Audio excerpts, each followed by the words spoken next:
स्वागत है आपका बी न्यूज नेशन में। मैं हूं आबिद हुसैन शेख। कित्तूर रानी चन्नम्मा मूर्ति की स्थापना के लिए भूमि पूजा।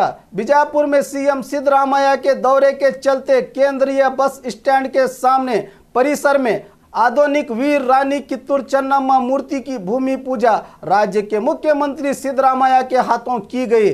5 से 6 महीने में इस सर्कल को 40 लाख की लागत से बनाए जाने की बात करते हुए जिला उस्तुवारी मंत्री डॉक्टर एम.बी. पाटिल ने कहा। इस संदर्भ में बीजापुर के एमएलए डॉक्टर मकबूल बागवान, एमएलसी बसनगौड़ा पाटिल, जिले के तमाम एमएलए और कित्तूर रानी चन्नम्मा के अभिमानी उपस्थित थे।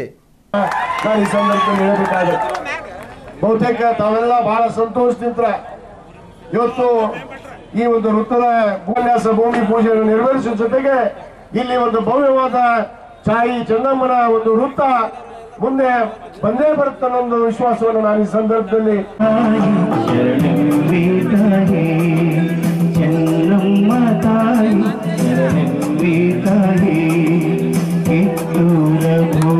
ನಮ್ಮ ದೇವಾಲಯ ಶಿವನಾಲ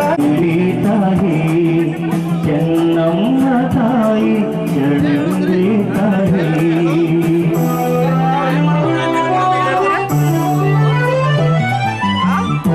ಜನಪ್ರಿಯ ಮುಖ್ಯಮಂತ್ರಿಗಳಾದಂಥ ಸನ್ಮಾನ್ಯ ಸಿದ್ದರಾಮಯ್ಯ ಸಾಹೇಬರಿಗೆ ಚಪ್ಪಾಳೆ ಕಟ್ಟುವುದರ ಮೂಲಕ ಅವರನ್ನ ಅತ್ಯಂತ ಅಭಿಮಾನದಿಂದ ಈ ಕಾರ್ಯಕ್ರಮಕ್ಕೆ ನಾನು ಸ್ವಾಗತವನ್ನು ಬಯಸ್ತಾ ಇದ್ದೇನೆ.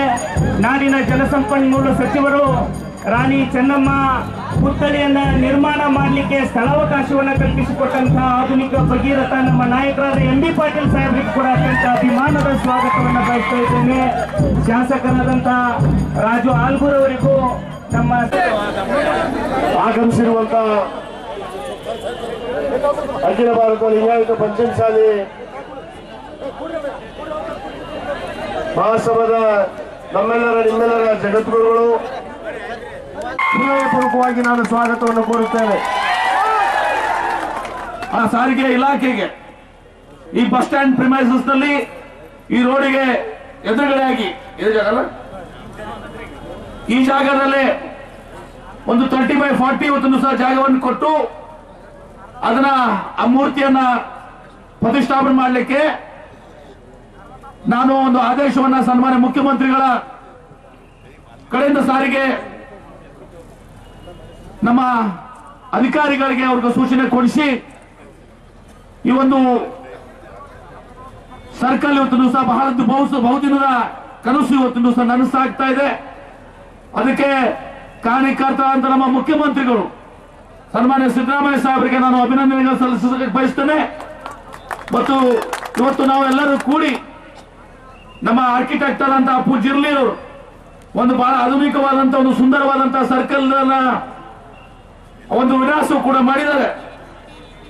ಆ ವಿನ್ಯಾಸದ ಇದರ ಅಧ್ಯಕ್ಷತೆಯಲ್ಲಿ ಪರಮ ಪೂಜ್ಯ ಸ್ವಾಮೀಜಿಯವರ ಅಧ್ಯಕ್ಷತೆಯಲ್ಲಿ, ನನ್ನ ಅಧ್ಯಕ್ಷತೆಯಲ್ಲಿ ಶಿವಾನಂದ ಪಾಟೀಲ್ರು, ಬಸವನಗೌಡ ಪಾಟೀಲ್ ಯತ್ನಾಳ್ ಅವರು, ವಿಜಯಾನಂದ ಕಾಶ್ಯಪ್ನವರವರು, ಯಶವಂತರಾಯ ಗೌಡಪಾಡ್ರು ಎಲ್ಲರೂ ಈ ಒಂದು ಸಮಿತಿಯಲ್ಲಿ ಮತ್ತು ಇನ್ನು ಉಮೇಶ್ ಕೋಳ್ಕೂರ್ ಅವರು, ನಮ್ಮ ಆಳೂರ್ ಅವರು ಬಹಳಷ್ಟು ಜನ ಇದ್ದಾರೆ.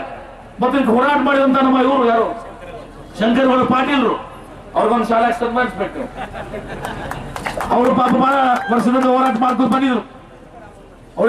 ನಾವೆಲ್ಲರೂ ಕೂಡಿ ಸಾಮೂಹಿಕವಾಗಿ ಇದನ್ನ ಒಂದು ಈ ರಾಜ್ಯದಲ್ಲಿ ಎಲ್ಲಿಯೂ ಕೂಡ ಕಿತ್ತೂರು ರಾಣಿ ಚೆನ್ನಮ್ಮರ ಒಂದು ಭವ್ಯವಾದಂತ ಇದು ಎಲ್ಲಿ ಕೂಡ ಇರಬಾರ್ದು. ಇದು ನಮ್ಮದೇ ಅತ್ಯಂತ ಬೃಹತ್ ಆಗಿರ್ಬೇಕು, ದೊಡ್ಡ ಪ್ರಮಾಣವಾಗಿ ಆಗಿರ್ಬೇಕು. ಆ ರೀತಿಯ ವಿನ್ಯಾಸವನ್ನು ಪೂಜ್ಯರು ಮಾಡಿದ್ದಾರೆ. ಅದನ್ನ ಅನುಷ್ಠಾನ ತರುವಂತ ಕೆಲಸದ ನಾವೆಲ್ಲರೂ ಕೂಡಿ ಮಾಡ್ತೀವಿ.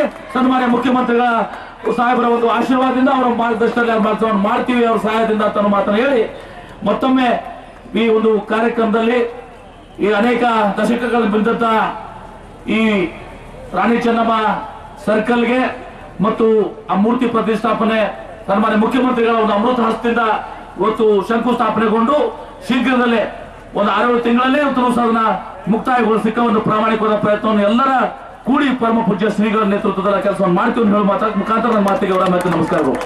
ಈ ಒಂದು ಅನೇಕ ವರ್ಷಗಳ ವಿಜಯಪುರದ ಕನಸಿನ ಈ ಮೂರ್ತಿಯಲ್ಲಿ ಕೂಡಿಸಬೇಕಾದ್ರೆ ಇವತ್ತು ಸುಪ್ರೀಂ ಕೋರ್ಟಿನ ಒಂದು ತೀರ್ಪಿನಂತೆ ಮಧ್ಯಭಾಗದಲ್ಲಿ ಕೂಡಿಸ್ಲಿಕ್ಕೆ ಆಗುವುದಿಲ್ಲ ಅನ್ನೋ ಸಮಸ್ಯೆಯಿಂದ ಅನೇಕ ವರ್ಷದಿಂದ ಆಗಿರಲಿಲ್ಲ. ಸನ್ಮಾನ್ಯ ನಮ್ಮ ಜಿಲ್ಲಾ ಉಸ್ತುವಾರಿ ಸಚಿವರಾದಂಥ ಎಂ ಬಿ ಪಾಟೀಲ್ರು ವಿಶೇಷ ಪ್ರಯತ್ನ ಮಾಡಿ ಮಾನ್ಯ ಮುಖ್ಯಮಂತ್ರಿಗಳ ಗಮನ ಸೆಳೆದು ಇವತ್ತು ಈ ಒಂದು ಐತಿಹಾಸಿಕವಾದ ಕಾರ್ಯಕ್ರಮವನ್ನು ಮಾಡಿದಂತಹ ಸನ್ಮಾನ್ಯ ಜಿಲ್ಲಾ ಉಸ್ತುವಾರಿ ಸಚಿವರಾದಂತಹ ಸನ್ಮಾನ್ಯ ಎಂ ಬಿ ಪಾಟೀಲ್ರವರೇ, ಪೂಜ್ಯ ಮಹಾಪೌರರೇ, ಎಲ್ಲ ಗೌರವಾನ್ವಿತ ಶಾಸಕರೇ, ವೀರರಾಣಿ ಕಿತ್ತೂರು ಚೆನ್ನಮ್ಮ ಪ್ರಥಮ ಸ್ವಾತಂತ್ರ್ಯ ಹೋರಾಟಗಾರ್ತಿ. ಚೆನ್ನಮ್ಮಗೆ ಜನ್ಮ ಕೊಟ್ಟ ಭೂಮಿ ಕಾಶಿ ಆದ್ರೆ ಚೆನ್ನಮ್ಮನ ತಾಯಿಯ ತವರ ಭೂಮಿ ಅಂದ್ರೆ ಚೆನ್ನಮ್ಮ ಮೂಲಕ ಜನ್ಮಿಸಿರ್ತಕ್ಕಂಥದ್ದು ಅದು ನಮ್ಮ ವಿಜಯಪುರ ಜಿಲ್ಲೆಯ ಜಂಗಿ ಮತ್ತು ಕೊಟ್ನಾಳದಲ್ಲಿ ಅನ್ನುವಂಥದ್ದು ಒಂದು ಹೊಸ ಇತಿಹಾಸ. ಆದ್ರೆ ಕೇವಲ ಚೆನ್ನಮ್ಮ ಮತ್ತು ರಾಯಣ್ಣನ ಬೆಳಗಾವಿ ಜಿಲ್ಲೆಗೆ ಸೀಮಿತಗೊಳಿಸುವಂತ ಸಂದರ್ಭದೊಳಗೆ ಯಾವಾಗ ನಮ್ಮ ಮುಖ್ಯಮಂತ್ರಿ ಸಿದ್ದರಾಮಯ್ಯನವರು ಈ ರಾಜ್ಯದ ಮುಖ್ಯಮಂತ್ರಿ ಆದ್ಮೇಲೆ ನಾವೆಲ್ಲ ಬಹಳ ವರ್ಷಗಳ ಬೇಡಿಕೆ ಇತ್ತು ಚೆನ್ನಮ್ಮನ ಜಯಂತಿ ಮಾಡಬೇಕು ಅಂತೇಳಿ. ಆದ್ರೆ ಯಾರು ಸಹ ಅದ್ರ ಬಗ್ಗೆ ತೀರ್ಮಾನ ತೆಗೆದುಕೊಳ್ಳಿಲ್ಲ. ನಾವು ವಿಜಯನ್ ಕಾಶ್ಯಪ್ನವರು, ವಿನಯ್ ಕುಲಕರ್ಣಿ ಅವರು, ಯತ್ನಾಳ್ ಅವರು, ಶಿವಾನ್ ಪಾಟೀಲ್ ಅವರು, ನಿರಾಣಿ ಅವರು ಮುಖ್ಯಮಂತ್ರಿ ಮನವಿ ಮಾಡ್ಕೊಂಡಾಗ ಯಾವ ದಿನ ಕೇಳಿದ್ರಿ ನಾನು ಮಾಡ್ತೀನಿ, ಚೆನ್ನಮ್ಮನ ಜಯಂತಿ ಮಾಡುವಂಥದ್ದು ಅವಕಾಶ ಸಿಕ್ಕಿದೆ, ನಾನು ಖಂಡಿತ ಮಾಡ್ತೇನೆ ಅಂತ ಹೇಳಿ ಕೆಲವೇ ದಿನಗಳ ಹಿಂದೆ ಚೆನ್ನಮ್ಮನ ಜಯಂತಿಯನ್ನ ಸರ್ಕಾರದಿಂದ ಆಚರಣೆ ಮಾಡುವ ಮೂಲಕವಾಗಿ ಇಡೀ ಕರ್ನಾಟಕ ಇತಿಹಾಸದಲ್ಲಿ ಮೊಟ್ಟ ಮೊದಲ ಬಾರಿಗೆ ವಿಧಾನಸೌಧ ಮುಂಭಾಗದಲ್ಲಿ ಯಾವುದೋ ಜಯಂತಿ ಮಾಡಿಲ್ಲ. ಆದ್ರೆ ನಾವೆಲ್ಲ ಸರ್ಕಾರಕ್ಕೆ ಮನವಿ ಮಾಡಿಕೊಂಡಾಗ ಬಹಳಷ್ಟು ಸಂಖ್ಯೆಯ ಜನ ಬರ್ತಿದ್ದಾರೆ. ಸರ್ಕಾರದ ಪ್ರಮಾಣ ವಚನ ಮಾಡುವಂತ ವೇದಿಕೆಯಲ್ಲೇ ಚೆನ್ನಮ್ಮ ಜಯಂತಿ ಆಗಬೇಕಂದಾಗ ಎಂ ಬಿ ಪಾಟೀಲ್ ಮುಖ್ಯಮಂತ್ರಿ ಮನವಿ ಮಾಡಿಕೊಂಡಾಗ, ಕಾಶ್ಯಪ್ ಮನವಿ ಮಾಡಿಕೊಂಡಾಗ ಇಡೀ ಕರ್ನಾಟಕ ವಿಧಾನಸಭೆ ಇತಿಹಾಸದೊಳಗೆ ಮೊಟ್ಟ ಮೊದಲ ಬಾರಿಗೆ ಮುಖ್ಯಮಂತ್ರಿಗಳು ಪ್ರಮಾಣ ವಚನ ಸ್ವೀಕಾರ ಮಾಡುವಂತ ಕಟ್ಟೆ ಮೇಲೆ ಯಾವ್ದಾದ್ರು ಜಯಂತಿ ಮಾಡೋ ಅವಕಾಶ ಮಾಡಿಕೊಟ್ಟಿದ್ರೆ ಅದು ಚೆನ್ನಮ್ಮನ ಜಯಂತಿ. ಆ ಕೆಲಸ ಮಾಡುವಂತ ಮುಖ್ಯಮಂತ್ರಿ ಸಂದರ್ಭದಲ್ಲಿ ಹೇಳಿಕೆ ಇಚ್ಛೆ ಪಟ್ಟಿದ್ದೀನಿ. ಅಂತ ಜಯಂತ್ಯೋತ್ಸವಕ್ಕೆ ಚಾಲನೆಯನ್ನ ನೀಡ್ತಾ ಇದ್ದಾರೆ. ದಯವಿಟ್ಟು ತಾವೆಲ್ಲ ಚಪ್ಪಾಳೆ ತಟ್ಟೋದರ ಮೂಲಕ ಮಾನ್ಯ ಮುಖ್ಯಮಂತ್ರಿಗಳು ಹಾಗೂ ಜಿಲ್ಲಾ ಉಸ್ತುವಾರಿ ಸಚಿವರನ್ನ ಈ ಕಾರ್ಯಕ್ರಮಕ್ಕೆ ಸಾಕ್ಷೀಕರಿಸ್ತಿರ್ತಕ್ಕಂತ ಎಲ್ಲ ಶಾಸಕರನ್ನ ಮತ್ತೊಮ್ಮೆ ತಾವು ಚಪ್ಪಾಳೆ ತಟ್ಟೋದರ ಮೂಲಕ ಅಭಿನಂದಿಸಬೇಕು. ಈಗ ಈ ಕಾರ್ಯಕ್ರಮದ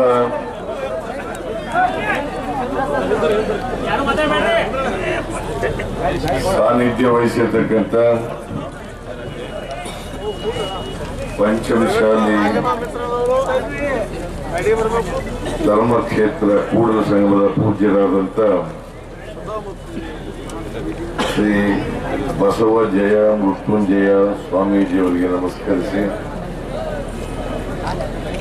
ವೇದಿಕೆ ಮೇಲಿರ್ತಕ್ಕಂಥ ಎಲ್ಲ ಗಣ್ಯರೇ, ಇಲ್ಲಿ ಆಗಮಿಸಿರ್ತಕ್ಕಂಥ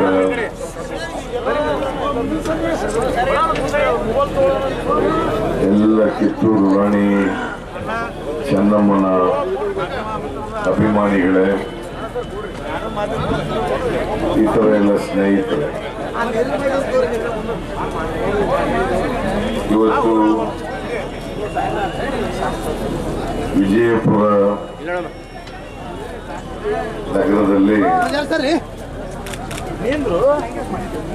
ಕೇಂದ್ರ ನಿಲ್ದಾಣ ಇದರ ಮುಂಭಾಗದಲ್ಲಿ ಹೆಚ್ಚು ಜನಸಂದಣಿ ಇರ್ತಕ್ಕಂಥ ಪ್ರದೇಶದಲ್ಲಿ ವೀರರಾಣಿ ಕಿತ್ತೂರು ರಾಣಿ ಚೆನ್ನಮ್ಮನವರ ಪ್ರತಿಮೆಯನ್ನ ಸ್ಥಾಪಿಸಲಿಕ್ಕೆ ಶಿಲಾನ್ಯಾಸವನ್ನ ಸ್ವಾಮೀಜಿಯವರ ಸಮ್ಮುಖದಲ್ಲಿ ನಾವೆಲ್ಲರೂ ಕೂಡ ಸೇರಿ ಶಿಲಾನ್ಯಾಸ ಕಾರ್ಯಕ್ರಮವನ್ನು ನೆರವೇರಿಸಿದ್ದೀವಿ.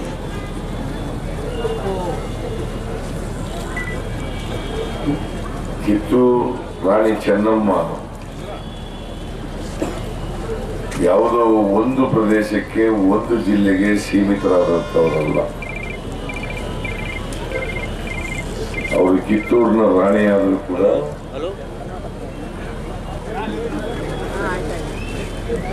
ಯಾರು ಕಿತ್ತೂರು ರಾಣಿ ಚೆನ್ನಮ್ಮನವರ ಮಾಡಲಿಲ್ವೋ ಅವರು ಆ ತಾರೀಖನ್ನು ಡಿಸ್ಪ್ಯೂಟ್ ಮಾಡೋದು, ಗೊಂದಲ ನಿರ್ಮಾಣ ಮಾಡೋದು. ಕಿತ್ತೂರು ರಾಣಿ ಚೆನ್ನಮ್ಮನವರ ಜಯಂತಿ ಮಾಡಿ ಅವರನ್ನ ಸ್ಮರಿಸ್ಕೊಳ್ತಕ್ಕಂಥದ್ದು, ಅವರಿಗೆ ಶ್ರದ್ಧಾಂಜಲಿ ಅರ್ಪಿಸ್ತಕ್ಕಂಥದ್ದು, ಅವರಿಂದ ಸ್ಫೂರ್ತಿ ಪಡ್ಕೊಳ್ತಕ್ಕಂಥದ್ದು ಮುಖ್ಯವೇ ಹೊರತು ಯಾವ ತಾರೀಖಿನಲ್ಲಿ ಮಾಡೋದು ಅಂತಕ್ಕಂಥದ್ದು ಮುಖ್ಯ ಅಲ್ಲ.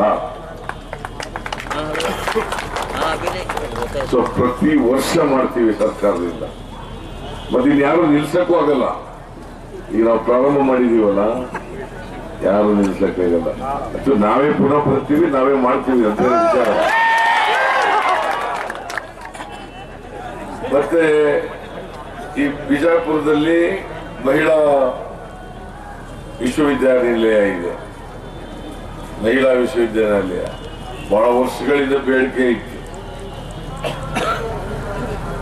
ಅಕ್ಕ ಮಹಾದೇವರ ಹೆಸರಿಡಬೇಕು ಅಂತೇಳಿ ನಮ್ಮ ಸರ್ಕಾರ ತೀರ್ಮಾನ ಮಾಡಿ ಇವತ್ತು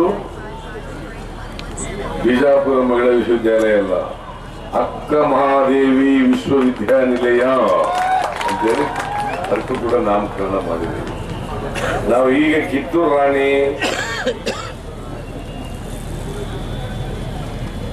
ಮತ್ತೆ ಬೇರೆ ಬೇರೆ ಮಹಾತ್ಮರು, ಬಸವಣ್ಣವರ ಭಾವಚಿತ್ರ ಜ್ಞಾಪಕ ಮಾಡಿದೆ. ಬಸವಣ್ಣವರ ಭಾವಚಿತ್ರನ ಇಲ್ಲಿವರೆಗೆ ಯಾರು ಕೂಡ ಸರ್ಕಾರಿ ಕಚೇರಿಗಳಲ್ಲಿ, ಎಲ್ಲಾ ಸರ್ಕಾರಿ ಕಚೇರಿಗಳಲ್ಲಿ ಭಾವಚಿತ್ರ ಇರಲೇಬೇಕು. ಬಸವಣ್ಣ ಸಾಮಾಜಿಕ ನ್ಯಾಯದ ಹರಿಕಾರ. ಇಡೀ ಜಗತ್ತಿನಲ್ಲೇ 850 ವರ್ಷಗಳ ಹಿಂದೆ ಸಾಮಾಜಿಕ ನ್ಯಾಯದ ಕಲ್ಪನೆಯನ್ನ ಮನುಕುಲಕ್ಕೆ ಕೊಟ್ಟಂತ ಮಹಾಪುಣ್ಯ ಪುರುಷ ಬಸವಣ್ಣ. ಅವ್ರ ಫೋಟೋ ಇಡಬೇಕು ಅಂತಕ್ಕಂಥದ್ದು, ಅವರಿಂದ ಸ್ಫೂರ್ತಿ ಪಡ್ಕೊಳ್ಬೇಕು ಅಂತಕ್ಕಂಥದ್ದು. ಬಸವಣ್ಣ ಈ ನಾಡಿನಲ್ಲಿ ಜಾತಿ ರಹಿತವಾದಂತ, ವರ್ಗ ರಹಿತವಾದಂತ ಸಮಾಜದ ಕನಸನ್ನ ಕಂಡಿದ್ದರು. ನಾನು ಪ್ರಮಾಣ ವಚನ ಸ್ವೀಕಾರ ಮಾಡಿದ್ದು ಕೂಡ ಮೇ 2013 ಮೇ 13ನೇ ತಾರೀಕು ನಾನು ಬಸವಣ್ಣವರು ಪ್ರಮಾಣ ವಚನ ಸ್ವೀಕಾರ ಮಾಡಿದೆ.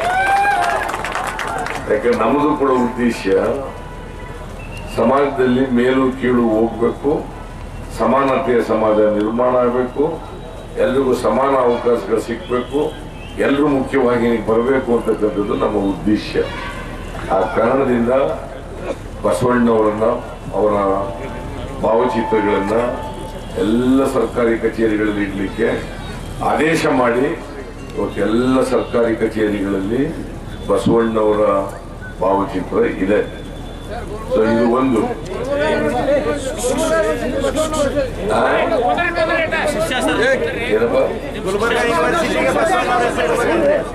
ಕೂತ್ಗಳಪ್ಪ ಜೊತೆ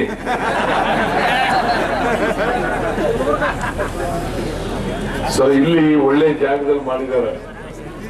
ಆದಷ್ಟು ಜಾಗ್ರತೆ ಎಮ್ಮೆ ಪಟ್ಟಿದ್ರು, ಜಲ್ದಿ ಆಗ್ಬೇಕಿದ್ರು ಮೂರ್ತಿ.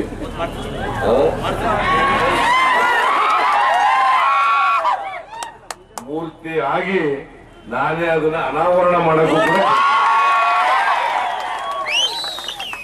ಆಮೇಲೆ ಸ್ವಾಮೀಜಿಯವರು ಒಂದ್ 2-3 ಒತ್ತಾಯಗಳನ್ನ ಮಾಡಿದ್ದಾರೆ. ಇವ್ರು ಮಾಡ್ಕೊಳ್ಳೋ ಸ್ವಾಮೀಜಿ ಈಗಾಗಲೇ ಬೆಳಗಾವಿ ಇದಕ್ಕೆ ಏರ್ಪೋರ್ಟ್ ಕಿತ್ತೂರು ರಾಣಿ ಚೆನ್ನಮ್ಮ ಹೆಸರು ಇಡಬೇಕು ಅಂತ ಆಗಿದೆ. ಆಮೇಲೆ ರಂಗಮಂದಿರ ಮಾಡಿ ಎಂ ಬಿ ಪಾಟೀಲ್ ಮಾಡ್ಕೊಡ್ರಿ. ಆಮೇಲೆ ಇನ್ನೇನು ರಾಣಿ ಚೆನ್ನಮ್ಮಾಜಿಯವರು ತಾಯಿ ಸ್ಮಾರಕ ಮಾಡ್ಕೊಂಡು ಇವೆಲ್ಲ ಅತ್ಯಂತ ಸಂತೋಷದಿಂದ ಈ ಶಂಕುಸ್ಥಾಪನೆಯನ್ನ ನೆರವೇರಿಸಿದ್ದೇನೆ. और खबरों के लिए देखते रहिए बी न्यूज नेशन।